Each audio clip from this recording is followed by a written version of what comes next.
The candle flame flickered in the pre-dawn darkness of Richmond Palace, casting grotesque shadows across the ornate chamber where England's most powerful monarch sat speaking to her reflection. Lady Catherine Carey had served Queen Elizabeth I for 23 years, but nothing had prepared her for the horror she witnessed on that cold March morning in 1603. "Do you remember when we were beautiful?" Elizabeth whispered to the cracked mirror before her, her voice carrying the weight of 40 years' worth of secrets. The glass, fractured in a spiderweb pattern, distorted her image into fragments, some showing the pale, painted face she presented to the world, others revealing glimpses of something far more terrible beneath. Carrie pressed herself against the doorframe, afraid to breathe. The Queen's reflection moved independently, nodding while Elizabeth remained still, smiling while the monarch's painted lips stayed rigid. The lady-in-waiting's rational mind rejected what her eyes witnessed. But 4 decades of serving in the Tudor court had taught her that impossibility was merely another word for truth not yet acknowledged. "We were so young then," Elizabeth continued, reaching toward the glass, "before the scars, before the mask, before we learned that beauty could be bought with poison." When Elizabeth's fingertips touched the mirror's surface, Carrie swore. She saw blood seep from the cracks. Though the Queen showed no sign of injury, the reflection mouthed words that Elizabeth didn't speak. "It's time to pay the price." The fever had taken hold of Elizabeth Tudor on October 10th, 1562, burning through her 29-year-old body like divine punishment. For 6 days, she lay in Hampton Court Palace, her skin blazing with heat, while the courtiers whispered about succession in corridors that seemed to grow longer with each passing hour. In her delirium, Elizabeth dreamed of her mother's execution, not as the infant she had been, but as a witness who understood every terrible detail. She watched Anne Boleyn's head roll across the scaffold, saw the way Henry VIII's face had remained impassive as his second wife's blood stained the tower stones in the dream. Her mother's severed head turned to look at her, lips moving to form words that would echo through Elizabeth's nightmares for decades. "Beauty is power, but power corrupts beauty." When the fever finally broke, Elizabeth's first request was for a mirror. The silver surface reflected back a stranger, a woman whose face bore the deep, pitted scars of smallpox, transforming her once celebrated beauty into a topographical map of disease. The courtiers who had praised her porcelain complexion now averted their eyes, their diplomatic silence more damning than any cruel word. "Bring me the Venetian," Elizabeth commanded, her voice hoarse but determined. "I've heard whispers of his remedies." Master Giovanni Battista arrived 3 days later, a slight man with ink-stained fingers and eyes that seemed to catalogue every flaw on Elizabeth's ravaged face. From his leather satchel, he withdrew vials filled with white powder and liquid mercury, ingredients that caught the light like captured moonbeams. "Venetian Carusse, Your Majesty," he explained, mixing the lead-based white with vinegar until it formed a smooth paste. "The secret of eternal youth, used by the greatest beauties of Venice and Rome." The first application took 4 hours.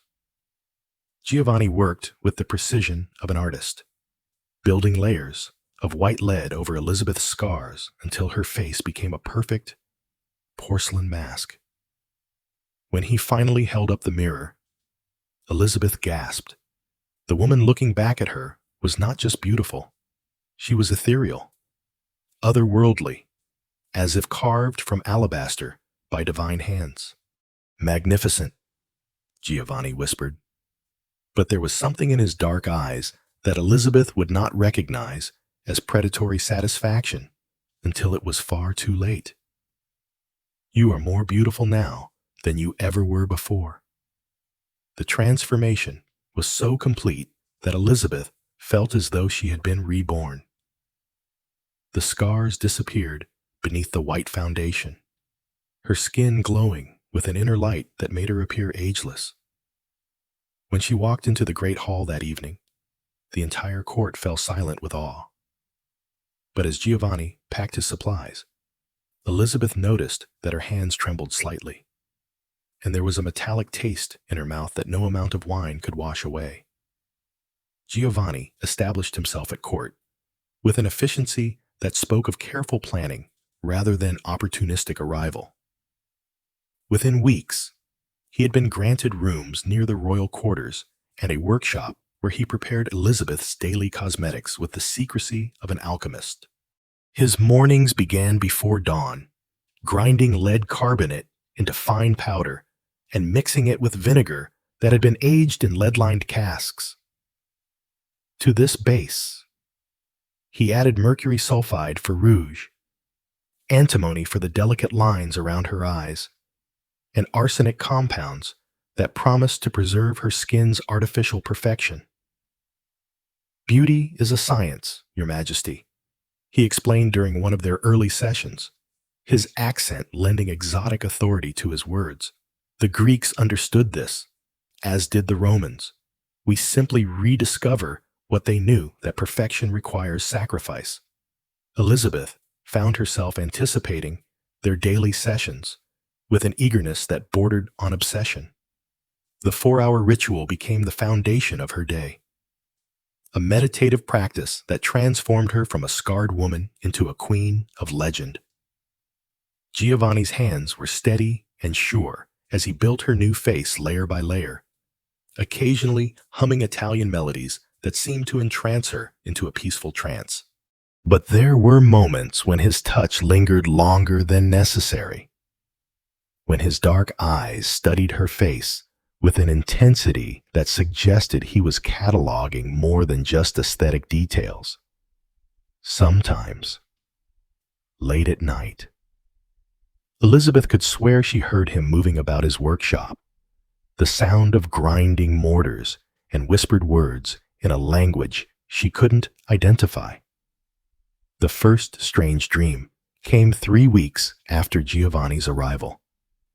Elizabeth found herself standing before a mirror that stretched from floor to ceiling. Her reflection multiplied infinitely in both directions. Each image showed her at a different age, as a child, as a young woman, as she was now, and as an ancient crone with skin like parchment. The reflections began to move independently, some laughing, others weeping, but all of them staring at her with accusation in their eyes. When she woke, her pillow was stained with white powder, as if her face had shed its artificial skin during sleep. The metallic taste in her mouth was stronger now, and her hands shook so violently that she could barely ring for her ladies-in-waiting. Giovanni appeared within minutes, his expression one of concerned devotion, as he began the process of rebuilding her face. "The transformation requires adjustment, Your Majesty," he assured her, his voice as smooth as the caresses he applied. "Your body is learning to accept its new perfection. Soon, you will wonder how you ever lived without it." By 1575, Elizabeth had become something beyond human beauty. Foreign ambassadors wrote to their courts describing a queen who seemed to glow with inner light, whose skin was whiter than marble and smoother than silk. The Venetian envoy reported that she appeared as if carved by Michelangelo himself, but imbued with life and grace that no sculpture could capture. The transformation was so complete that many who had known Elizabeth before her illness claimed she looked younger at 42 than she had at 29.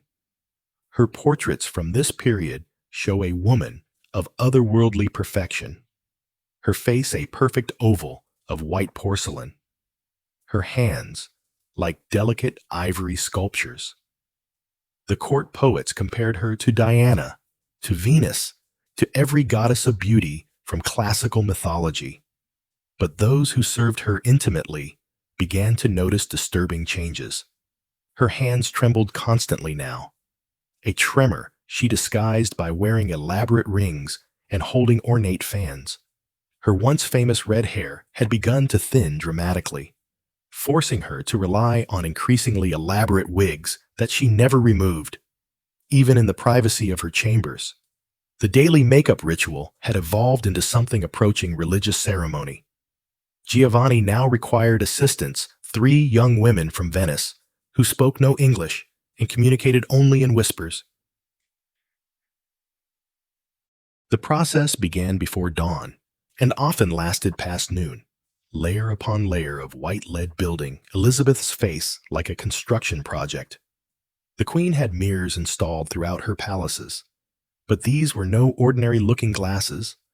Giovanni supervised their creation personally, working with Venetian artisans to craft surfaces that were subtly curved and tinted to present the most flattering possible reflection. The mirrors were positioned at specific angles to catch candlelight in ways that enhanced the artificial luminescence of Elizabeth's cosmetic mask.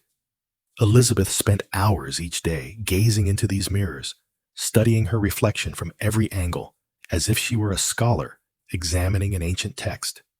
She developed elaborate rituals around mirror viewing, requiring specific lighting and precise positioning of candles to achieve the desired effect. Sometimes she would speak to her reflection, asking it questions about state matters or seeking advice on diplomatic decisions. Her courtiers began to whisper that the queen had become obsessed with her appearance to an unhealthy degree. Some noted that she would sometimes stare at mirrors for so long that she seemed to enter a trance-like state, unresponsive to questions or requests for attention. During these episodes, servants reported that her reflection appeared to move independently, nodding or gesturing while Elizabeth remained perfectly still. The physical changes became increasingly difficult to conceal. Elizabeth's natural skin, when glimpsed beneath the makeup during the brief moments between its removal and reapplication, had taken on a grayish tint that spoke of something fundamentally wrong occurring beneath the surface. Her teeth, once white and straight, had begun to turn black and loose, forcing her to speak carefully to avoid displaying this decay.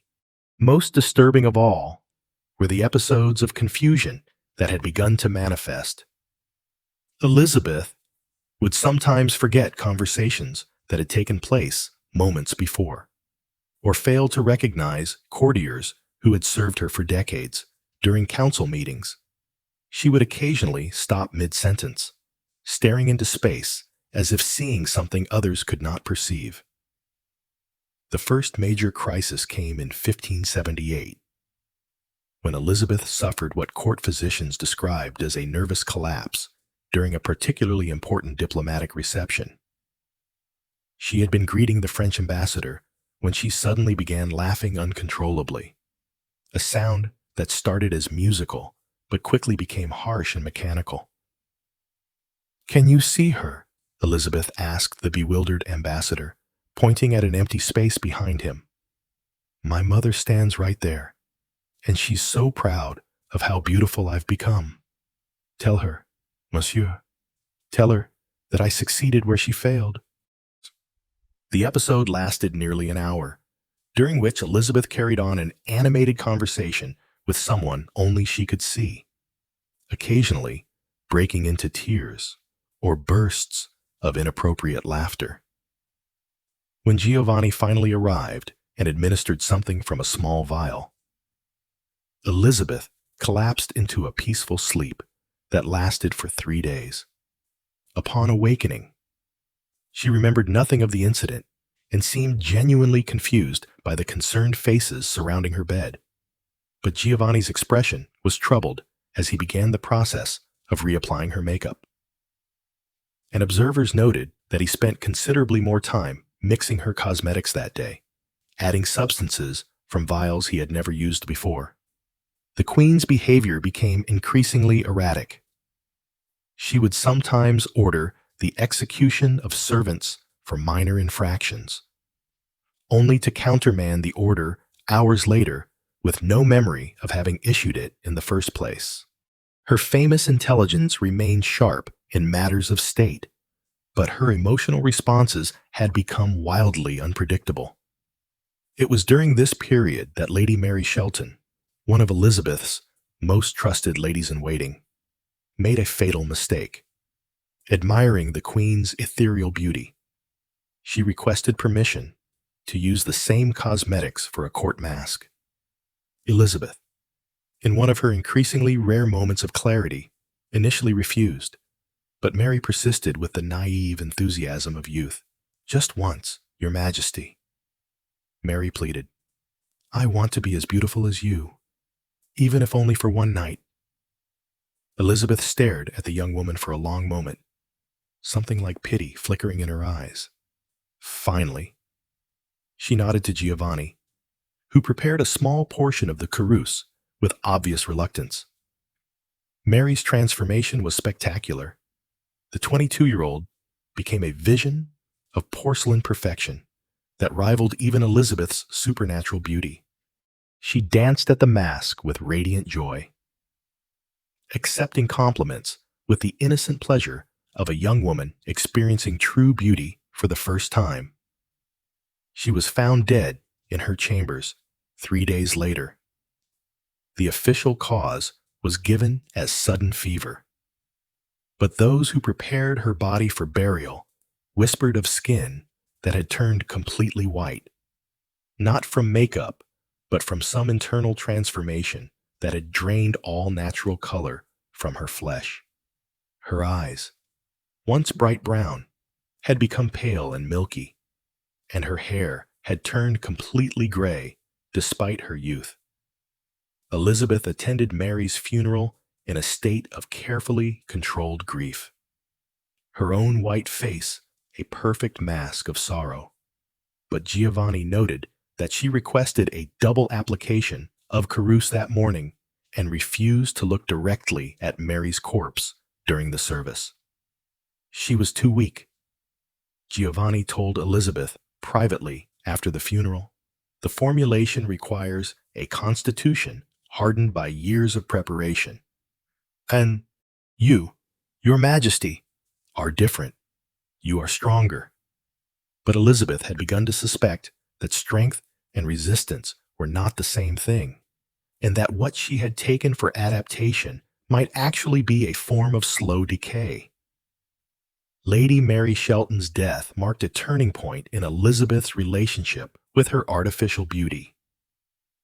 For the first time since beginning the cosmetic ritual, she experienced genuine fear about what she was doing to her body. The young woman's rapid deterioration and grotesque transformation had been too dramatic to dismiss as coincidence. Yet, when she attempted to reduce her makeup applications, the results were catastrophic. Without the thick layers of ceruse, Elizabeth's natural skin was revealed to be severely damaged, discolored, scarred, and bearing lesions that spoke of profound chemical burning. More disturbing still, she found that her hands shook so violently without the daily lead exposure that she could barely hold a pen or cup. Giovanni assured her that these were temporary withdrawal symptoms, that her body had simply grown accustomed to the beneficial effects of the cosmetics. "Think of it as medicine, Your Majesty," he explained with his characteristic smooth confidence. "Your system requires these substances to maintain its perfect balance." The funeral had been a masterpiece of royal pageantry, but Elizabeth found herself fixated on details that others might have missed. Mary's hands, folded peacefully across her chest, were the same unnatural white as Elizabeth's face. The young woman's lips, painted for burial, had the same metallic sheen that Elizabeth saw in her own reflection each morning. Most disturbing of all was the moment when Elizabeth approached the casket to pay her final respects. As she leaned over Mary's body, she could swear she saw the dead woman's eyes track her movement following her with an expression of warning that seemed to communicate across the boundary between life and death. That night, Elizabeth experienced the most vivid nightmare of her life. She stood in a vast catacomb lined with mirrors, each reflecting surface showing the corpse of a different woman. All had been beautiful once. All bore the telltale white pallor of lead poisoning, and all stared at her with accusation in their dead eyes. At the center of the catacomb stood Giovanni, but he was no longer the humble craftsman who had first appeared at her court. His true form was revealed as something ancient and predatory, a creature that fed on vanity and sustained itself through the slow corruption of beauty. In the dream, he spoke to her in a voice like grinding bones. "You are not my first masterpiece, Regina, nor will you be my last. But you will be my greatest work, a queen who chose poison over truth, beauty over life, until there was nothing left but the mask itself." Elizabeth woke screaming, her face wet with perspiration that had mixed with the previous day's makeup to create gray streaks down her cheeks. When she rang for her ladies-in-waiting, they found her clawing at her face with her fingernails, trying to scrape away the cosmetic residue while sobbing that she could feel it moving under her skin. Giovanni arrived within minutes, as if he had been waiting for this moment. His touch was gentle but firm, as he restrained her hands and began the process of cleaning and reapplying her makeup. As the white foundation smoothed over her damaged skin, Elizabeth felt a familiar sense of peace and control returning. "Mary was weak," Giovanni repeated as he worked. "But you, Your Majesty, are eternal. The formula has made you immortal in your beauty. Why would you ever want to return to the mortal flesh beneath?" And despite everything she had witnessed, despite the warnings her rational mind screamed at her, Elizabeth found herself nodding in agreement, the alternative facing the world with her true, damaged face had become literally unthinkable. By 1590, Elizabeth's private chambers at Greenwich Palace had been transformed into something that visiting diplomats described as both magnificent and deeply unsettling. Every wall housed mirrors of different sizes and shapes, some tall and narrow, others broad and squat, all positioned at carefully calculated angles to create an infinite regression of reflections. Giovanni had overseen their installation personally, claiming that the specific positioning was crucial for maintaining the harmonic resonance necessary for Elizabeth's continued beauty. The mirrors came from Venice, he explained, crafted by artisans who understood the secret relationship between light, reflection, and the preservation of youth. Elizabeth spent increasing amounts of time in this mirrored sanctuary, often holding conversations with her various reflections as if they were separate individuals. Courtiers who were granted audience in these chambers reported that the Queen would address different mirrors by name, asking young Elizabeth for advice on romantic matters while consulting wise Elizabeth about affairs of state. The effect was profoundly disorienting for visitors.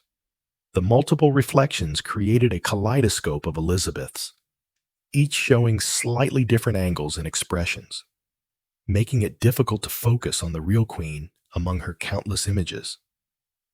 Some ambassadors reported feeling dizzy or nauseous after extended audiences in the mirror chamber, while others claimed to see reflections that moved independently of Elizabeth herself. Lady Catherine Carey, now Elizabeth's most senior lady-in-waiting, began keeping a private journal, documenting the Queen's increasingly strange behavior. Her entries from this period paint a picture of a monarch slowly losing her grip on reality. Her Majesty spoke today with her reflection for near 3 hours, discussing matters of succession with what she called her older self. I observed carefully, but saw no movement in the mirror that did not correspond to her own gestures. Yet, she responded to questions no one asked and laughed at jokes no one told. The mirrors began showing things that should not have been there. Elizabeth would point excitedly at figures only she could see: her mother Anne Boleyn, her half-sister Mary Tudor, even her father Henry VIII appearing as specters in the glass. These apparitions became increasingly frequent and vivid, with Elizabeth carrying on lengthy conversations with the dead that often provided insights into state matters that proved mysteriously accurate. Most disturbing were the mirrors that seemed to show Elizabeth at different ages simultaneously. She would stand before the central looking glass and point to smaller mirrors around the room, claiming to see herself as a child, as a young woman, and as an ancient crone. "Look how beautiful I was," she would say, gazing at a mirror that showed only her current reflection to everyone else. "And look how beautiful I will remain." Giovanni encouraged these mirror conversations, often bringing new-looking glasses that he claimed were specially designed to reveal hidden truths. He would spend hours adjusting their positions, muttering calculations in Italian, while Elizabeth watched with the fascination of an addict witnessing the preparation of her drug. The Queen's courtiers began to notice that the mirror chamber seemed to exist in a different time zone from the rest of the palace. Elizabeth would emerge from hours of mirror gazing, convinced that only minutes had passed, or sometimes believing that days had elapsed when she had been inside for mere moments. Time itself seemed to bend and warp within the confines of the reflective sanctuary. Perhaps most tellingly, Elizabeth began to paint over certain mirrors when their reflections displeased her, using the same white lead that covered her face. She would obliterate images that showed her aging or deteriorating, leaving only the mirrors that reflected her artificial perfection. But the paint would mysteriously disappear overnight, and the offending reflections would return, often appearing more vivid and accusatory than before. Master Giovanni Battista's death came suddenly in the winter of 1598. His body discovered in his workshop, surrounded by the tools and ingredients that had sustained Elizabeth's beauty for over 3 decades. But death had not silenced him. Immediately he lingered for 3 days in a state of feverish delirium, speaking in multiple languages, while Elizabeth sat vigil beside his bed. It was during these final hours that Giovanni revealed the true nature of his work at the English court. The confession came in fragments, mixed with ravings about ancient formulas and timeless beauty. But the essential truth emerged with horrifying clarity.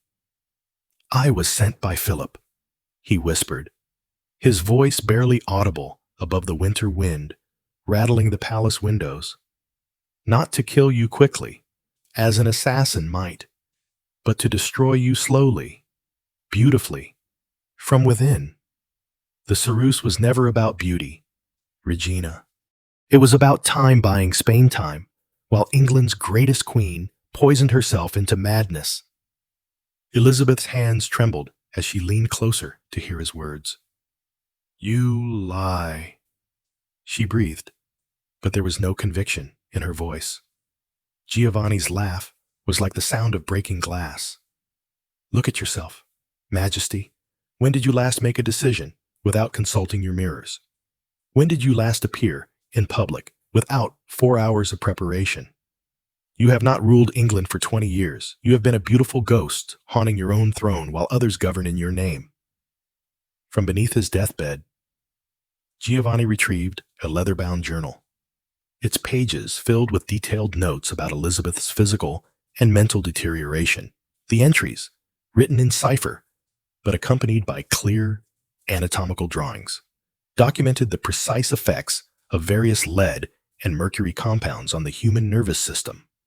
We tested the formulations on dozens of women across Europe. He confessed, his eyes burning with fever. Venetian courtesans, Roman noblewomen, even French princesses. We learned exactly how much poison a woman could absorb while maintaining the illusion of beauty, how to calibrate the dosage to achieve maximum psychological dependence while avoiding immediate death. The journal contained sketches of other victims, women whose faces had been preserved in various stages of deterioration. Elizabeth recognized some of them from diplomatic encounters. Noble ladies who had been praised for their eternal youth, but who had died under mysterious circumstances after years of using Venetian beauty secrets. Most damning of all were the detailed psychological profiles Giovanni had compiled. He had documented Elizabeth's every weakness, every insecurity, every moment of doubt about her appearance or authority. The assassination had been crafted specifically for her personality, exploiting her childhood trauma and her desperate need to maintain control through artificial perfection. The beauty was real, Giovanni admitted as his breath grew shallower. The ceruse did preserve your face, did maintain your appearance beyond natural limits. But the price was your mind, your health, your very soul. You chose the mask over the woman beneath, and now there is nothing left but the mask. Elizabeth stared at the journal, its pages documenting decades of her own destruction with scientific precision. "Why are you telling me this?" she demanded. "Why confess now?" Giovanni's dying eyes focused on her with surprising clarity. "Because I have served my purpose. Philip is dead. Spain's power is broken, and England will survive your madness. But you will never escape what you have become. The mirror knows your true face, Regina, and it will never let you forget." His final words were spoken in Latin, a phrase that Elizabeth recognized from her classical education: pulchritudo est mendacium quod animum devorat. Beauty is a lie that devours the soul. When Giovanni died, Elizabeth felt something fundamental break inside her chest. Not grief for the man who had been slowly murdering her, but despair at the realization that she had been complicit in her own destruction. She had chosen the poison willingly, day after day, year after year, because the alternative, accepting her natural, flawed humanity, had been unthinkable. The weeks following Giovanni's death marked the beginning of Elizabeth's complete psychological collapse. Without her master poisoner to prepare and apply her cosmetics, the queen was forced to rely on her ladies-in-waiting, but none of them possessed Giovanni's skill or knowledge of the precise formulations required to maintain the illusion. Elizabeth's appearance began to deteriorate rapidly without the expert application of the toxic cosmetics. Her face, accustomed to daily doses of lead and mercury, became a landscape of chemical burns and discoloration. The artificial white pallor gave way to a mottled gray-green tint that no amount of powder could completely conceal. More disturbing than the physical decay was Elizabeth's psychological response to losing control over her appearance. She would spend entire days locked in her mirror chamber, alternately raging at her reflections and pleading with them for advice. Court physicians, summoned to examine the queen, reported that she seemed to believe the mirrors contained real people who were deliberately tormenting her by showing her aging face. "She speaks to them as if they were conspirators," Dr. John Whitgift wrote in his private notes. "Today, I witnessed her demanding to know why young Elizabeth was being so cruel, and threatening to have old Elizabeth executed for treason. When I suggested that she was seeing only her own reflection, she became violent, striking me with a silver hairbrush while screaming that I was blind to the truth. Elizabeth's attempts to recreate Giovanni's cosmetic formulations led to horrifying experiments. Without understanding the precise chemistry involved, she mixed lead powder with whatever ingredients she could find: wine, honey, even blood from minor cuts on her hands. The results were catastrophic, creating caustic compounds that burned her skin while providing none of the smoothing effects she desperately sought. Lady Carey discovered the Queen one morning attempting to scrape her face raw with her fingernails, apparently trying to remove what she called the poison skin to find her real face underneath.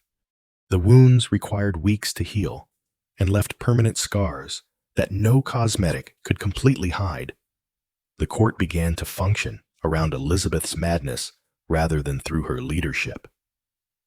Important state documents were signed during her increasingly rare lucid moments, while major decisions were made by her council and presented to her as fates accompli. The fiction of her competent rule was maintained through careful choreography, with public appearances limited to brief, highly controlled encounters where lighting and distance could conceal the extent of her deterioration. Foreign ambassadors reported back to their courts that England's legendary queen had become a figure of tragedy and horror. The Venetian envoy wrote, "Her Majesty appears more spectre than woman. Her face a ruin of white paint and raw flesh. She speaks often to invisible companions and seems unable to distinguish between reality and the fantasies reflected in her countless mirrors." Elizabeth's paranoia reached new heights as she became convinced that the mirrors themselves were plotting against her. She ordered servants to cover them with black cloth during the day, but would tear away the coverings each night to check whether the conspirators were still there. Sometimes she would be found standing naked before the mirrors, trying to find an angle that would show her the beautiful young woman she insisted still existed somewhere within the damaged flesh. The final crisis came when Elizabeth commanded that all mirrors be removed from the palace. As servants began the task, she flew into a rage so violent that it required 6 men to restrain her. She screamed that they were trying to steal her souls, that each mirror contained a part of her essence that would be lost forever if the glass was taken away. In the end, the mirrors remained, but Elizabeth's relationship with them had become purely adversarial. She would stand before them, hurling accusations and threats, demanding to know why they insisted on showing her lies, why they refused to reflect the truth of her eternal beauty. The conversations became so disturbing that her ladies-in-waiting took to wearing blessed crosses, convinced that the Queen was consorting with demons that lived within the glass. In the pre-dawn hours of March 20th, 1603, Elizabeth Tudor experienced what would prove to be her final moment of complete mental clarity. The fog of lead poisoning that had clouded her thoughts for months suddenly lifted, leaving her with a terrifying understanding of what she had become and what she had lost. Sitting at her writing desk with hands that shook violently but maintained enough control to hold a quill, Elizabeth began what she knew would be her final testimony. The letter, written in Latin to prevent her servants from understanding its contents, served as both confession and warning, a document that revealed the true cost of her 4-decade pursuit of artificial beauty. "To whoever discovers this testament after my death," she wrote, "know that I, Elizabeth, by the grace of God, Queen of England, France, and Ireland, defender of the faith, do set down here the truth of my destruction, which has been wrought not by foreign enemies or domestic traitors, but by my own vanity and the skilled manipulation of those who understood my weakness better than I understood myself. The letter detailed her relationship with Giovanni, acknowledging her growing suspicion that he had been more than a simple cosmetics supplier. She described the gradual realization that her daily beauty ritual had been carefully designed to create physical and psychological dependence while slowly destroying her mental faculties. I have been made to understand that the beautifying compounds I used were formulated not to preserve my youth, but to steal my mind while creating the illusion of eternal beauty. Each day, for 38 years, I applied poison to my face and called it perfection. I chose the mask over the woman, the lie over the truth, until there was nothing left but the lie itself. Perhaps most damning was Elizabeth's admission that she had continued using the toxic cosmetics even after learning of their true nature. The addiction had become so complete that she could not function without the daily ritual, could not bear to show her natural face to the world, even when she understood that each application brought her closer to madness and death. I became complicit in my own murder, she wrote, choosing beautiful death over ugly life, preferring the poisoned mask to the scarred woman beneath. In seeking to control my image, I lost control of my very soul. Let this serve as warning to all who would trade their humanity for the illusion of perfection. The letter also contained Elizabeth's analysis of how her condition had affected her reign. She acknowledged making decisions during periods of confusion that she could not remember, signing documents while in states that approached delirium, and allowing others to govern in her name while she remained obsessed with her mirrors and her makeup. England has been ruled not by a queen these past years, but by a ghost of a queen, a beautiful specter who haunted the throne while the real woman slowly died beneath layers of white lead. My advisors have governed wisely in my absence from reason, but they have done so while maintaining the fiction of my competence, a deception that served the realm but corrupted the very foundations of royal authority. Most disturbing were Elizabeth's descriptions of her hallucinations and her growing inability to distinguish between reality and reflection. She wrote of conversations with her dead parents, of receiving advice from mirror images that seemed to possess independent consciousness, and of seeing multiple versions of herself aging and dying in the glass surfaces that surrounded her. The mirrors have become my tormentors and my judges, she confessed. They show me truths I cannot bear, and beauties I can no longer claim. In seeking to control my reflection, I have become enslaved by it, trapped in an endless cycle of artificial creation and natural decay that can only end with my death. The letter concluded with instructions for its concealment, demonstrating that even in her final lucid moment, Elizabeth understood the political necessity of maintaining her legend. Let this testament be hidden until England no longer needs the myth of Gloriana. The truth of my destruction would serve no purpose save to diminish the achievements of my reign and to provide comfort to our enemies. But let it serve as warning to future generations that beauty bought with poison is no beauty at all, and that the price of vanity can be measured in more than gold. It can cost the very essence of what makes us human. March 24th, 1603. Dawned gray and cold over Richmond Palace. The sky, the color of old pewter, as Elizabeth Tudor prepared for what would prove to be her final morning. Lady Catherine Carey found the Queen already seated before her largest mirror, staring at her reflection with an intensity that spoke of desperate concentration. Today feels different, Elizabeth murmured, as Carey began the familiar ritual of applying the Queen's cosmetics. The mirror shows me things, endings. The makeup application had become a torturous process. Elizabeth's skin, damaged by decades of chemical exposure, could no longer properly absorb the cruise. The white lead foundation sat on the surface of her flesh like plaster, cracking and flaking even as Carrie tried to build up the layers that had once created such perfect beauty. Elizabeth's hands shook violently as she attempted to help with the process, occasionally knocking over the small pots of cosmetics that covered her dressing table. Her breathing was labored, and Carrie noted that the queen's natural skin had taken on a disturbing blue-gray tint that no amount of white lead could fully conceal. More, Elizabeth demanded, when Carrie attempted to declare the application complete. I can still see her underneath. For 3 hours, Carrie worked to build up the cosmetic mask, but the results were grotesque rather than beautiful.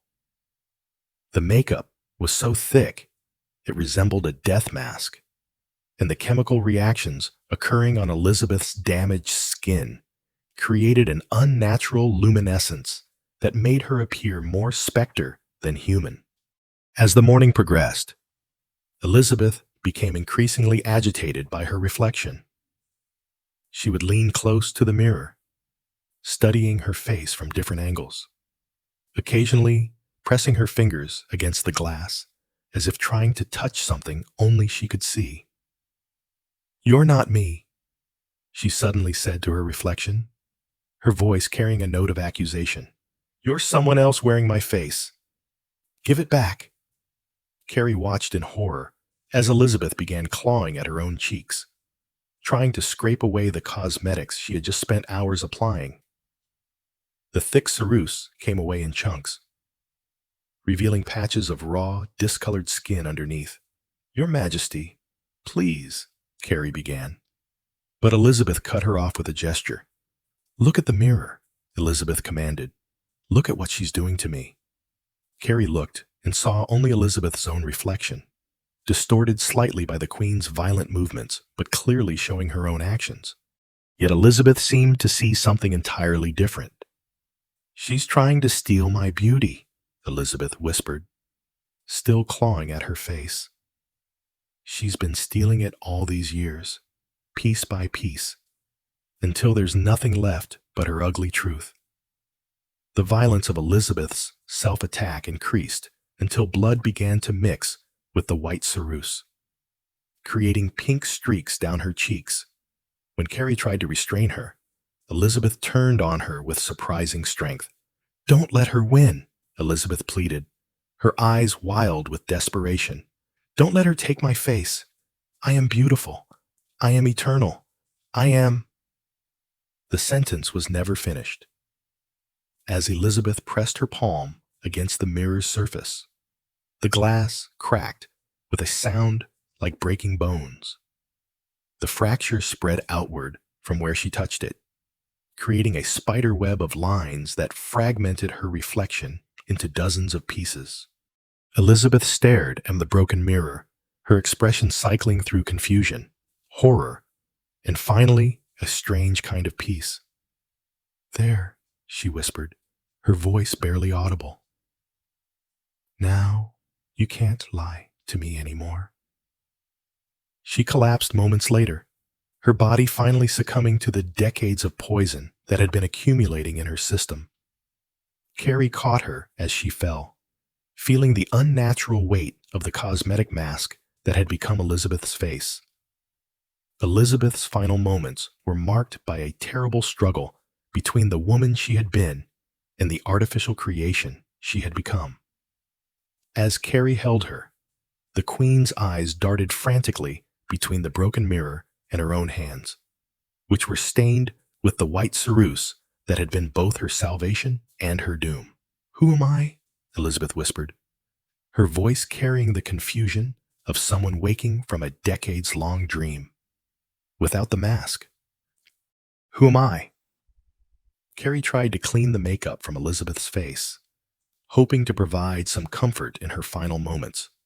But the ceruse had bonded so completely with her damaged skin that removing it would have caused unbearable pain. The Queen she had served for so many years was trapped forever behind the poisonous mask she had chosen over her natural face. Elizabeth's last coherent words were spoken to her fragmented reflection in the broken mirror. "Mother, can you see me now? Can you see what I became for beauty as death approached?" Elizabeth's body convulsed violently, the accumulated lead and mercury in her system finally reaching toxic levels that her weakened constitution could no longer survive. The cosmetics on her face began to crack and fall away in larger pieces, revealing patches of skin so damaged they no longer resembled human flesh. When Elizabeth Tudor drew her final breath at 3:00 a.m. on March 24, 1603, her face was a horrifying patchwork of artificial white and natural decay, a monument to the price of vanity that would haunt Lady Carey's nightmares for the rest of her life. Within hours of Elizabeth's death, a carefully orchestrated campaign began to control the narrative of England's greatest queen's final moments. James III, already en route from Scotland to claim his throne, had sent advance orders that any evidence of the Queen's deteriorated condition was to be eliminated immediately.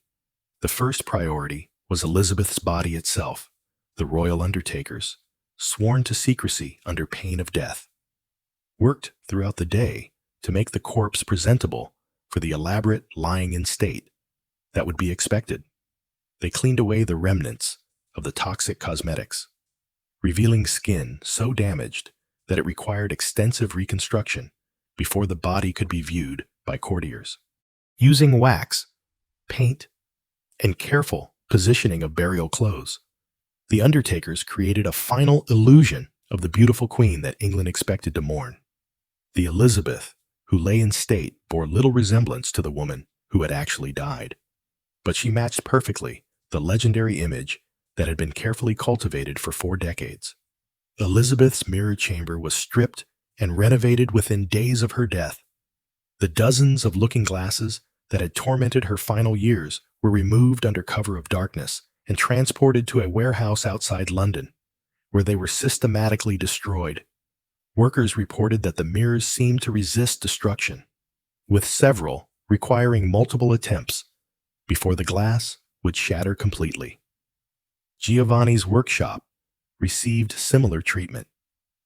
James's agents sealed the rooms and conducted a thorough search, removing all evidence of the cosmetic formulations that had slowly killed England's queen. The chemical apparatus was dismantled. The supply of lead and mercury compounds was disposed of in the Thames, and the detailed journals documenting Elizabeth's poisoning were transported to the Royal Archives. The official cause of Elizabeth's death was recorded as natural decline befitting her advanced age, with no mention of the toxic cosmetics that had actually killed her. Court physicians who had witnessed her deterioration were either bought with generous pensions or transferred to distant posts where their knowledge could not threaten the official narrative. Elizabeth's secret letter, discovered among her personal effects, disappeared immediately into the Royal Archives. James Oriasi personally supervised its concealment, understanding that the revelation of England's greatest queen's self-destruction would undermine the very foundations of royal authority. The document was sealed and marked with instructions that it was not to be opened for 200 years. Lady Catherine Carey, the one person who had witnessed Elizabeth's final moments most intimately, was offered a choice, generous compensation for her silence, or a quiet death that would be attributed to grief over her mistress's passing. Carey chose life, but the price was a vow of silence that she maintained until her own death, 30 years later. The physical spaces where Elizabeth had lived her final years were systematically altered. The specially designed mirrors were replaced with conventional-looking glasses. The elaborate cosmetic preparation areas were converted to normal dressing rooms, and any architectural features that might suggest the Queen's obsession with her appearance were quietly modified. Most remarkably, the very memory of Elizabeth's deterioration seemed to fade from courtiers' minds with surprising speed. Those who had witnessed her erratic behavior, her violent episodes, and her obvious mental decline somehow remembered only the glorious queen of legend. Whether this collective amnesia was natural or assisted by more direct methods remains unclear. But within months of Elizabeth's death, even her closest attendants spoke of her final years as a period of dignity and wisdom. The creation of Elizabeth's official legacy required the systematic rewriting of recent history. Letters describing her strange behavior were lost or destroyed. Diplomatic reports mentioning her deteriorated appearance were withdrawn from archives, and portraits from her final years were replaced with idealized images that showed her eternal beauty, unmarked by time or poison. Epilogue: The Eternal Mirror. 420 years after Elizabeth Tudor's death, tourists still flock to Richmond Palace, drawn by the legend of England's greatest queen.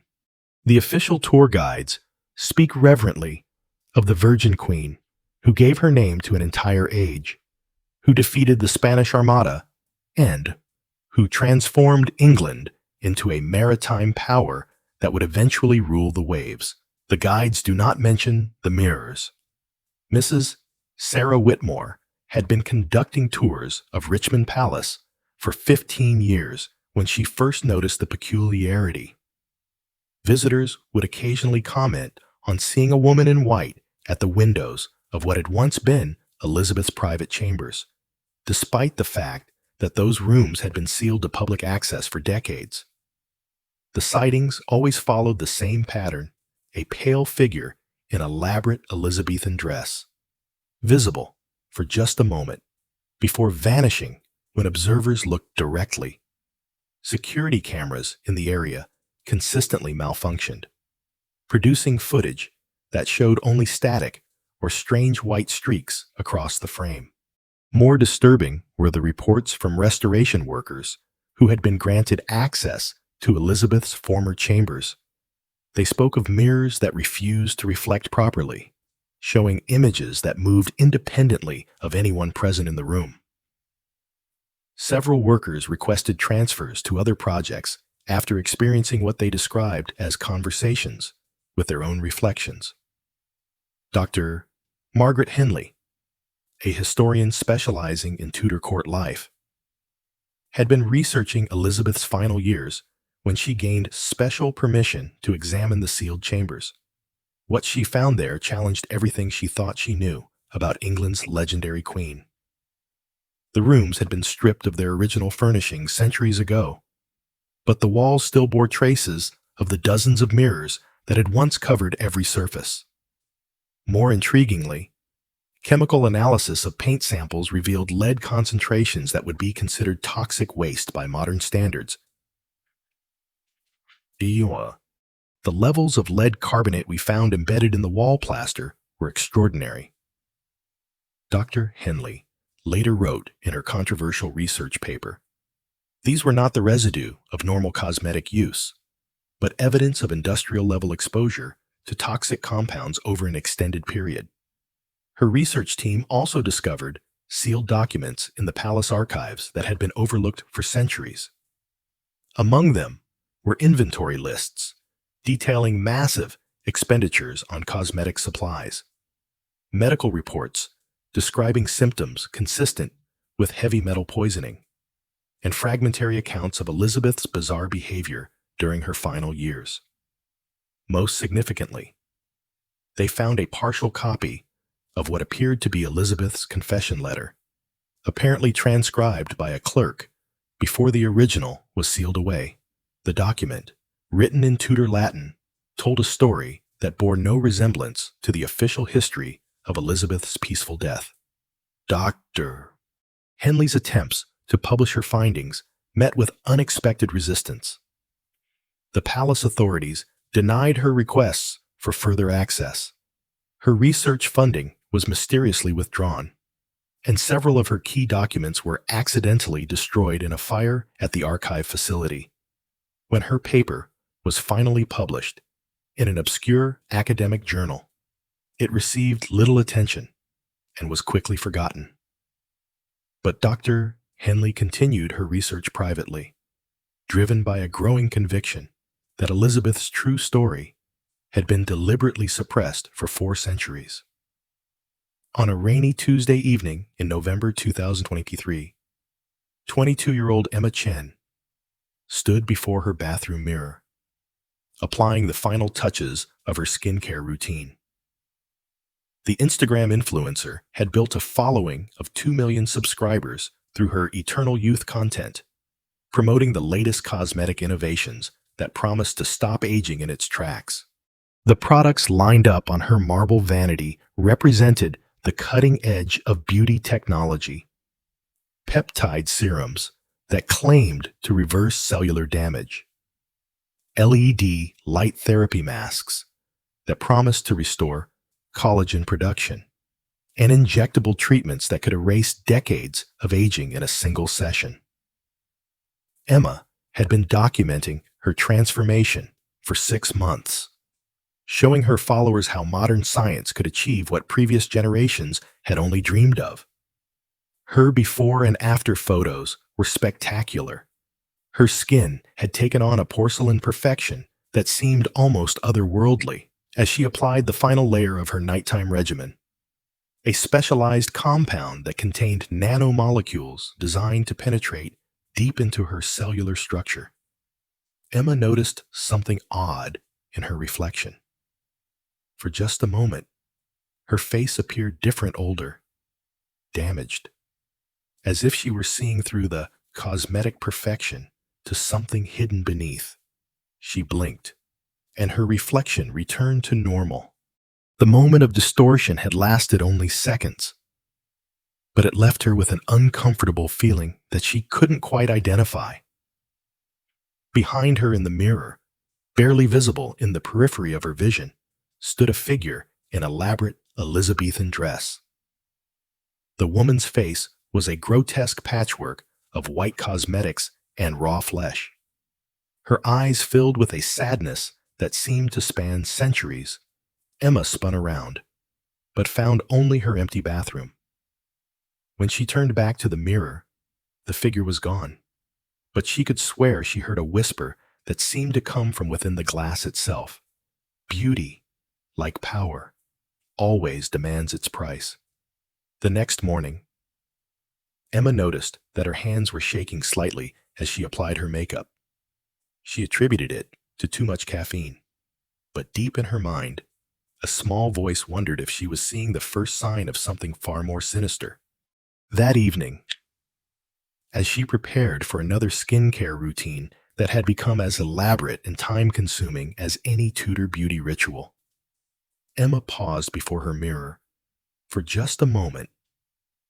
She wondered what her face would look like without the layers of serums, treatments, and technological enhancements that had become as essential to her identity as breathing.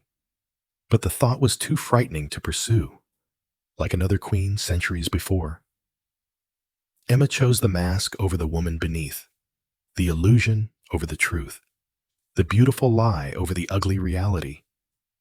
In the mirror, Elizabeth Tudor's reflection smiled sadly and faded back into the glass, waiting patiently for the next woman who would choose poison over authenticity, artificial perfection over natural humanity. The cycle continued, as it always had, as it always would, until someone finally had the courage to look in the mirror and love what they saw, their scars, flaws, and all. But that would be another story. For another time, in another reflection.